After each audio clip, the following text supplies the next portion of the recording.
बोलो अनंत बलवंत श्री हनुमान जी महाराज की जय। बंधुओं, शंकर जी का परम भक्त है रावण, लेकिन उसी रावण के दुष्टता पर एक दिन शंकर जी बड़े चिंतित हो गए और शंकर जी ने मन में विचार किया कि भाई ये हमारा भक्त है, हम चाहते तो ऐसा है कि हमारी तीसरा नेत्र खुले और जल के भस्म हो जाए, पर गुरु को चाहिए अपने शिष्य को दंड तो दे लेकिन मृत्यु दंड ना दे। लेकिन ये काम ऐसे कर रहा है और ये आगे भी ऐसे कार्य करेगा कि इसको मृत्यु दंड ही मिलना चाहिए और मेरे द्वारा ही मिलना चाहिए, क्योंकि मेरे इष्ट राम को ही परेशान करेगा। तो क्या करें? तो शंकर जी का संकल्प हुआ कि इसके वध में कारण मैं बनूं। तो शंकर जी के मन में आया कि हम 11वें रुद्र श्री हनुमान के रूप में जाएंगे और हम ही कारणभूत बनेंगे इसके वध का। और एक पंथ दो काज होंगे, रावण का वध भी हो जाएगा और मेरे इष्ट श्री राम जी की मैं भक्ति भी करूंगा, सेवा भी करूंगा, उनसे प्रेम भी करूंगा। अभी तो मैं शिव स्वरूप में हूं, मुझे ईश्वर तत्व माना जाता है और मैं ईश्वर तत्व हूं भी। इस कारण से कई बार ऐसा होता है बंधुओं कि अगर शिव जी को राम जी का भक्त बता दो, शैव बड़े नाराज हो जाते हैं, हमारे शंकर जी बड़े हैं, आप उनको राम भक्त क्यों कह रहे हो। कई बार शंकर जी को कृष्ण भक्त बता दो तो शैव लोगों को बड़ी क्रोध आता है, बोले हमारे महादेव कोई कृष्ण के भक्त हैं। लेकिन वास्तवता यही है भैया, आप मानो चाहे मत मानो। आप मंदिर में जाकर के ओम नमः शिवाय कहते हैं महादेव के आगे, उनको प्रसन्नता होती होगी, लेकिन आप मंदिर में जाकर के राम राम राम राम कहते हैं तो महादेव अत्यंत प्रसन्न हो जाते हैं।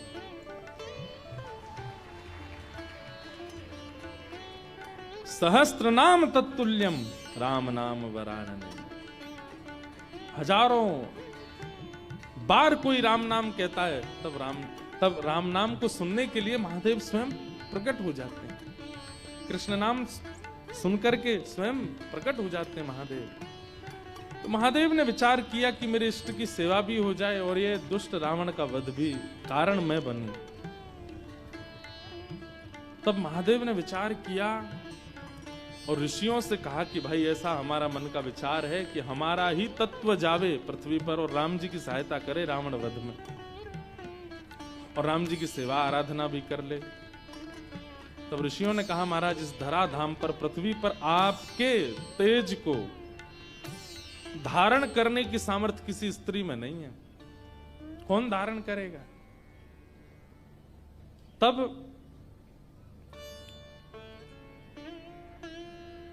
ब्रह्म लोक की एक अप्सरा थी, उनका नाम था कुंजस्थला। उन्होंने एक ऋषि का उपहास किया, बहुत ध्यान से सुनिएगा, और उस उपहास के कारण ऋषि ने उनको शाप दे दिया कि तुम बानरी हो जाओ। इतनी जोर से हंस रही हो संतों के ऊपर। एक बात बता दें आपको, जो संत ऋषि महंत भक्त वक्ता वैष्णवों के ऊपर या उनकी भक्ति के ऊपर हंसी करते हैं, उनको ही बानर बनना पड़ता है अगले जन्म में। इसलिए कभी किसी भक्त की हंसी मत करना। कुंजस्थला को शाप दे दिया, बोले जाओ तुम बानरी बन जाओ। लेकिन क्रोधापि देवेन वरेण तुल्यम, बड़े लोगों का क्रोध वरदान के समान होता है। वो क्रोध में श्राप तो होता है पर उसमें वरदान भी होता है। कुंजस्थला अंजनी मैया के रूप में पृथ्वी पर प्रकट हुई और आपका विवाह बानर राज केसरी जी के साथ में हुआ। पर केसरी जी को भी श्राप लगा हुआ था, ऋषियों ने श्राप दे रखा था कि आपकी कोई संतान नहीं होगी। कैसे संभव हो। और तभी महादेव ने मन बनाया कि भाई हमारा अंश स्वरूप पृथ्वी पर आवे। तो महादेव की नित्य आराधना करती थी अंजनी मैया।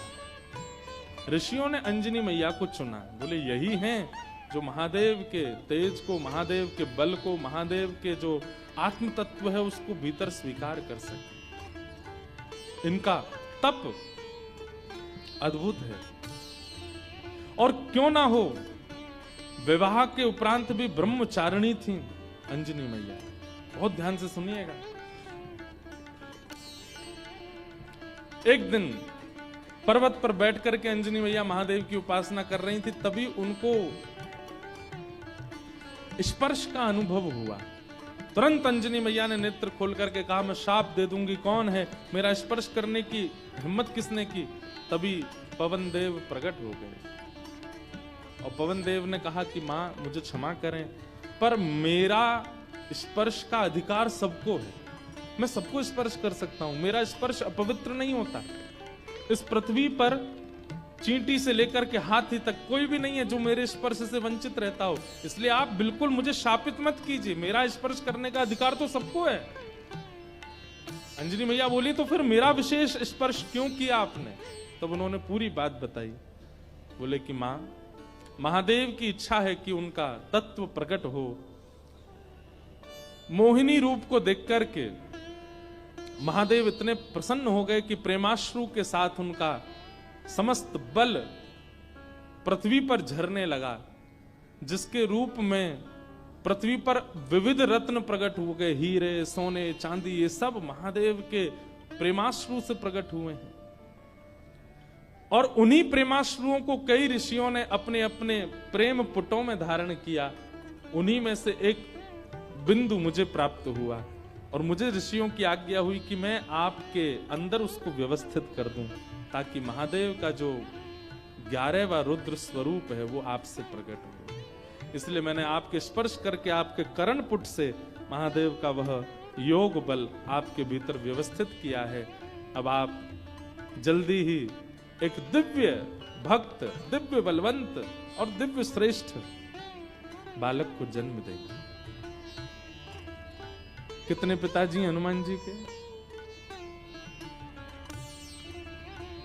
पवन पुत्र, शंकर सुवन और केसरी नंदन। पवन देव के वे पुत्र हैं।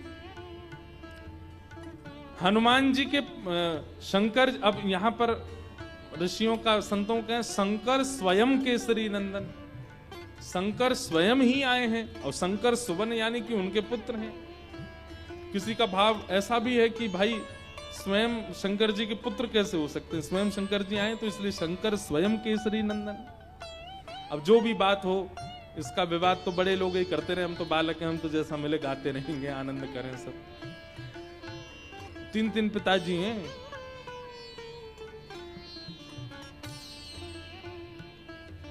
इस प्रकार आज ही के दिन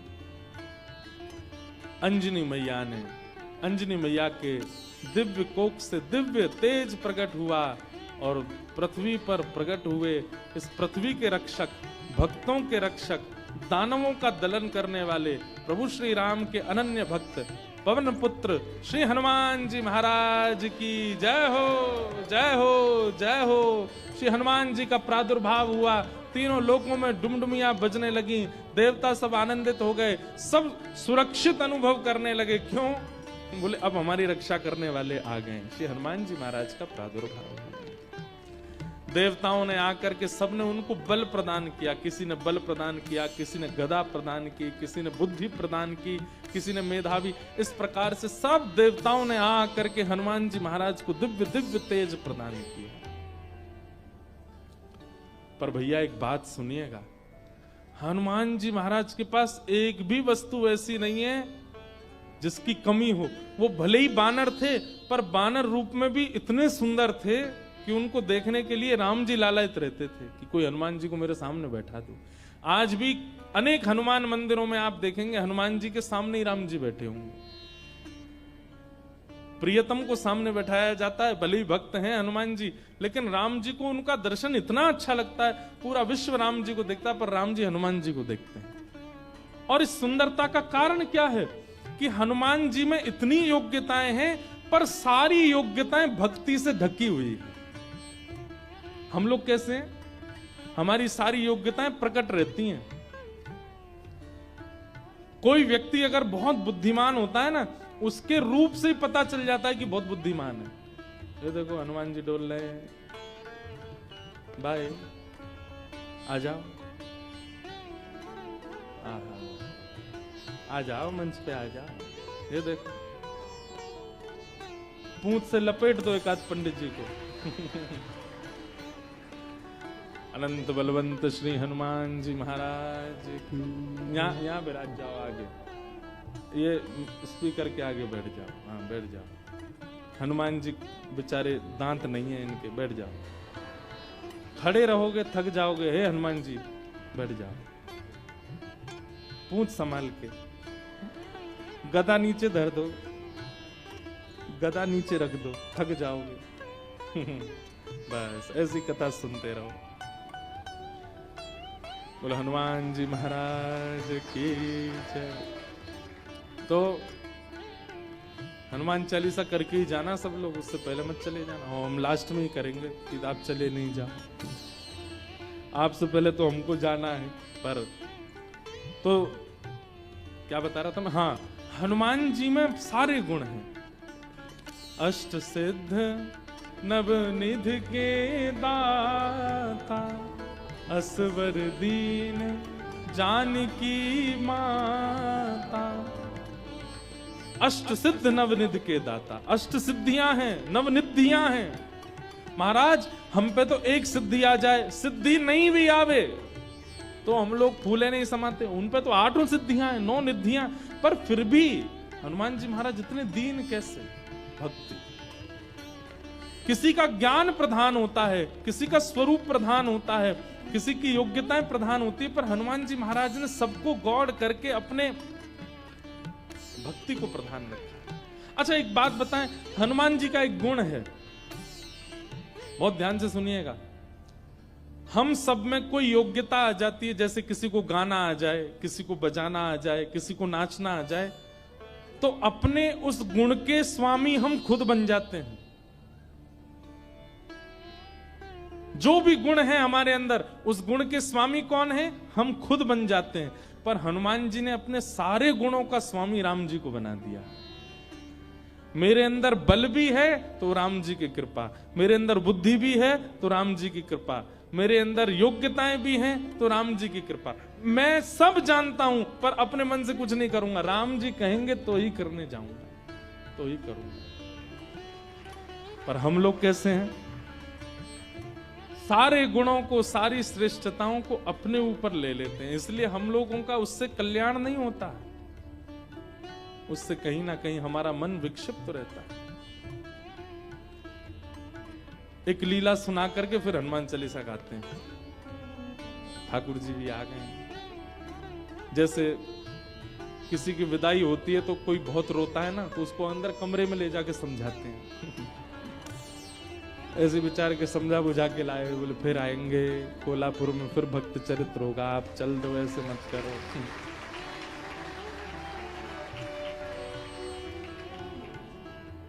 विरह बहुत ज्यादा है भैया, ने ऐसे लिटा के बैठे हो, इन्हें बोल दो कहीं फिर से कूद पड़े ऊपर से।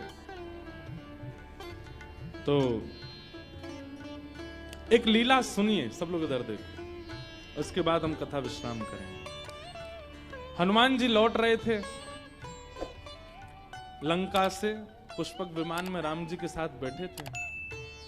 तो राम जी जगह जगह दिखाते जा रहे थे जानकी जी को, पता है आपको यहाँ पे हमने ऐसा किया था, यहाँ पे हमारी बली को हमने, बाली को हमने बाण मारा था, इधर बैठ करके हम सब बानरों के साथ में हमने मीटिंग करी थी, यहाँ पर ये हुआ था। सारे स्थान दिखाते हुए जा रहे थे राम जी। तभी एक स्थान आया, उसको देख करके हनुमान जी के नेत्र सजल हो गए। राम जी बोले, हनुमान जी आप क्यों रो रहे हैं? हनुमान जी बोले, अब जो नीचे स्थान है ना, ये मेरी जन्मभूमि है, यहाँ मेरा जन्म हुआ है, और मैं अपनी मैया अंजनी मैया से बहुत वर्षों से मिला नहीं हूँ। मुझे सीता जी में ही अपनी माँ दिखती है, पर क्योंकि जन्म स्थान के ऊपर से जा रहे हैं तो मुझे याद आ गई माँ की। राम जी बोले, इसी वक्त यहीं पर ही विमान रोको, नीचे चलो, तुम अपनी माँ से। नहीं नहीं भगवान लेट हो जाएंगे। बोले नहीं, कोई देरी नहीं, हम भी मिलेंगे, हमारे हनुमान जी की माता जी का हम भी दर्शन करेंगे। हनुमान जी बोले, आप मिलेंगे मैया से? बोले हाँ मिलेंगे, चलो। और महाराज, अब कई लोग तो अलग अलग स्थान बताते हैं, पर एक प्रकार से श्री हनुमान जी महाराज महाराष्ट्र में जन्मे, नासिक के पास में श्री हनुमान जन्म स्थान है, ऐसा माना जाता है। सब लोग अलग अलग स्थान मानते हैं, पर हम नासिक में गत वर्ष 1 महीना थे तो वहां हमको वहीं बताया गया कि यहीं पर ही श्री हनुमान जी महाराज का जन्म हुआ। दंडक वन, दंडकारन वन। और लगता भी है वहां स्थान पर, ऐसा प्रतीत भी होता है कि हनुमान जी यहीं जन्मे होंगे। तो वहां पहुंचे और सीता जी, राम जी सब लोग गए तो देखा एक पर्वत के ऊपर नेत्र बंद करके बैठी अंजनी मैया। नेत्र खोल करके जैसे ही देखा तो सामने राम जी, जानकी जी, लक्ष्मण जी, सब वानरों की सेना और श्री हनुमान जी महाराज आ रहे। अंजनी मैया के नेत्र सजल हो गए, दंडवत प्रणाम किया, बोले वाह, ऐसा पुत्र पूरे विश्व की मैयाओं को मिले जो साक्षात भगवान को लेकर के आवे। हनुमान जी को हृदय से लगा करके मैया बड़ी प्रसन्न हो गई। अरे मेरे लाल, अरे मेरे सुत, खूब पुचकारने लगी। वो प्रेम देख करके सबके नेत्र सजल हो गए। कितना प्रेम कर, हनुमान जी इतने बलवान हैं लेकिन मैया को देख करके बालवत हो गए, छोटे से लाला बन गए। जैसे एक लाला अपनी माँ के वक्ष पर ऐसे सिर रगड़ता है और माँ के गोद में बैठ जाता है, माँ के ऊपर चढ़ जाता है, ऐसे हनुमान जी चढ़ गए अपनी मैया के ऊपर। और ये श्री अंजनी मैया एक बालवत जैसे लाला को प्रेम करती हैं, ऐसे हनुमान जी को हृदय से लगा खूब पुचकार रही हैं। हनुमान जी के नेत्र सजल हो गए, राम जी के नेत्र सजल हो गए देख करके अंजनी मैया के इस प्रेम को। अब मैया बोली लाला चलो उतरो, देखो ठाकुर जी आए, कुछ सामग्री बनाऊं, कुछ पधराऊं इनको। सामग्री सिद्ध की अंजनी मैया ने, राम जी को अपने हाथ से भोजन पवाया। हनुमान जी आज इतने प्रसन्न हैं कि मेरी जन्मभूमि पर राम जी आए हैं। देखो हनुमान जी का एक गुण देखा आपने, हनुमान जी ने जिद नहीं की राम जी से कि मेरे घर चलो, राम जी खुद गए। यही होना चाहिए एक भक्त का स्वरूप, अपने गुरु से, अपने आचार्य की, उनकी इच्छा है जहां वहां चले, अपनी इच्छा से नहीं। अंजनी मैया ने प्रसाद आदि के बाद पूछा कैसा रहा आपकी लंका में जो युद्ध, उसकी चर्चा तो बहुत सुनी, पर आप लोग खुद अपने मुख से बताइए कि वहां कैसा क्या रहा। हनुमान जी महाराज बोले मैं बताऊंगा, पूरे लंका कांड तो मैं ही सुनाऊंगा। सुंदर कांड से सुनाना शुरू किया हनुमान जी ने। बोले ऐसे ऐसे भगवान ने कहा पता करके आओ, और मैया मैं उड़ करके गया और जाकर के मैंने वहां पर फिर लंका जला दी, सीता जी से मिल के आए, फिर हम वापस आए, राम जी से आकर के हमने निवेदन किया, पूरी बानर सेना लेके फिर हमने सेतु बनाया, सेतु बना करके वहां गए, वहां पर लक्ष्मण भैया को शक्ति लग गई तो फिर मैं हिमालय पर जाके पर्वत लेके आया, अंजनी संजीवनी बूटी दी गई, आदि आदि पूरी कथा सुनाने लगे। सब तो प्रसन्न, लेकिन अंजनी मैया बिल्कुल प्रसन्न नहीं। सीता जी ने कहा मां, श्री हनुमान जी के इस ऐश्वर्य को सुनकर के आपको प्रसन्नता नहीं हुई? अंजनी मैया बोली मुझे बिल्कुल प्रसन्नता नहीं है, बल्कि मुझे तो संशय हो रहा है हनुमान के ऊपर। बोले क्यों? बोले हनुमान के होते हुए भी राम जी को इतना परिश्रम क्यों करना पड़ा? ये मेरा पुत्र हनुमान है, इसकी परवरिश ऐसी हुई है, इसका लालन पालन ऐसा हुआ है कि ये अकेला चाहे तो अपने एक बाम पाद प्रहार से पूरी लंका को रसातल में भेज सकता था। इसके रहते हुए सेतु बनाना पड़ा, लक्ष्मण भैया को शक्ति लगी, वैद्य बुलाने पड़े, इतने दिन तक युद्ध होता रहा, अहि रावण की यहाँ ठाकुर जी को जाकर के रहना पड़ा और ना जाने क्या क्या। ये सब सुनकर के मेरा मन बहुत विचलित हो रहा है। मुझे लग रहा है कि हनुमान तुम्हारे रहते हुए राम जी को इतना श्रम करना क्यों पड़ा? अरे तुम्हारे लिए तो बाएं हाथ का खेल है, तुम जाकर के पूरी लंका का नष्ट करके रावण को रसातल में फेंक करके सीता जी को कंधे पे बैठा करके ले आते तुम। इतना श्रम करने की आवश्यकता ही नहीं थी, करना क्यों पड़ा? तो ये बात सुनकर के और तो किसी के मन में नहीं, पर लक्ष्मण जी के मन में थोड़ा सा आया कि मैया को कुछ ज्यादा ही बल का मान है कि बहुत ज्यादा बलवान है। अरे ठीक है, हनुमान जी हो गई लीला पूरी, अब इतना क्रोध क्यों कर रही है बेचारी उन पे? अंजनी मैया समझ गई, लक्ष्मण जी अभी समझ नहीं रहे कि मैं क्या कहना चाह रही हूं। तभी अंजनी मैया एक दूर पर्वत पर गई और वहां पर्वत पर जाकर के हनुमान जी को टकटकी लगा के देखने लगी। तो हनुमान जी को देखते देखते अंजनी मैया के चित्त में वात्सल्य उमड़ा और वही वात्सल्य उनके पयोधर से दुग्ध बन करके बहने लगा। एक बूंद दुग्ध की पयोधर से निकल करके जैसे ही उस पर्वत खंड पर गिरी, पर्वत बीच से विदीर्ण हो गया, ज्वालामुखी प्रकट हो गई, काले काले बादल आकाश में छा गए, पृथ्वी डामाडोल हो गई। लक्ष्मण लाल जी बोले ये क्या था? तो अंजनी मैया बोली ये अंजनी के पयोधर के दुग्ध के एक बिंदु का ये असर है। जिस बिंदु को पृथ्वी और ये पर्वत नहीं सहन कर पाते, उस बिंदु, उस दुग्ध में पला बड़ा है हनुमान। उसको अपने गर्भ में धारण किया हनुमान ने। अंजनी के दूध को गर्भ में धारण करने की सामर्थ्य किसी की नहीं है। जीवन पर्यंत विवाहिता होते हुए भी, बालक होते हुए भी ब्रह्मचारिणी है अंजनी मैया। उनके दुग्ध को पिया है हनुमान ने, और उसके रहते हुए, इतना बलवंत होते हुए भी ये सब करना पड़ा। तब अंत में राम जी उठे, बोले मैया आप हनुमान जी के बल पर किसी को संशय नहीं है, किसी को शक नहीं है, पर हनुमान जी में एक गुण है क्या कि वे अपने बल को अपना नहीं मानते, वो मेरा मानते। वे चाहे तो जाकर के रावण को मार सकते थे, लेकिन वहां भी चिंतन कर रहे थे राम की आज्ञा नहीं है मुझे। वे चाहते तो पूरी लंका को जला नहीं, रसातल में फेंक देते, उठा करके उखाड़ करके। हनुमान जी महाराज ने, एक कथा आती है कि रावण की सेना में चिरंजीवी सेना भी थी रावण की, मतलब उनको कोई मार ही नहीं सकता, उन्होंने अमृत पिया रखा था, वो मरेंगे ही नहीं, चाहे उनको सुदर्शन चक्र काट दे, चाहे उनको गदा से मार दिया जाए, उनकी मृत्यु नहीं हो सकती। जब वे अजर अमर योद्धा लड़ने के लिए हनुमान जी से आए तो हनुमान जी बोले क्या करें, ये मरने वाले तो है नहीं।